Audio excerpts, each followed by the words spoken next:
నమస్తే అన్న, నేనే వచ్చేసా. అస్తమాను అదే చెత్త చూస్తుంటావు కదా, ఆ చెత్త చూసినప్పుడు ఇమిటేట్ చేయడానికి, అలాంటి చెత్త చూసినప్పుడు మధ్యలో డిస్టర్బ్ చేయడానికి వస్తుంటా కదా అప్పుడప్పుడు. నేనే మళ్ళీ వచ్చా. ఆడు వచ్చాడంటే పెద్ద తలనొప్పరా.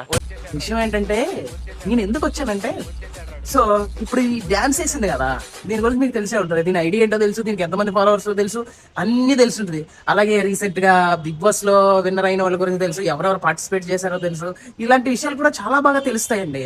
దేని అకౌంట్ లో ఎంతమంది ఫాలోవర్స్, అలాగే ఏ అమ్మాయి ఎలా చూపిస్తుంది ఏంటి, ఇలాంటి అన్ని బాగా తెలుస్తుంది. కానీ మీకు ఇంకొక వ్యక్తి గురించి తెలుసు. ఆ వ్యక్తి ఎవరంటే, రీసెంట్ గా ఆసియాస్ అథ్లెటిక్ ఛాంపియన్షిప్ లో గోల్డ్ మెడల్ సంపాదించింది.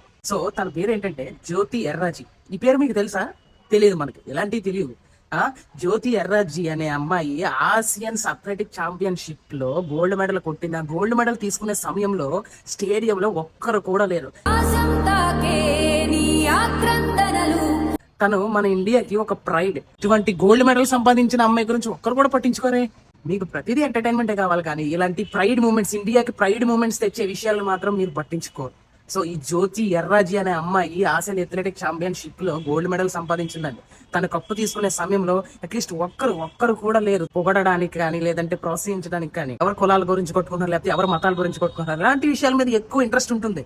బట్ అలాగే ఇలాంటి విషయాలు కూడా ఆలోచించాలి, అలాగే ఇలాంటి విషయాల మీద కూడా ఇంట్రెస్ట్ పెట్టాలండి మనం.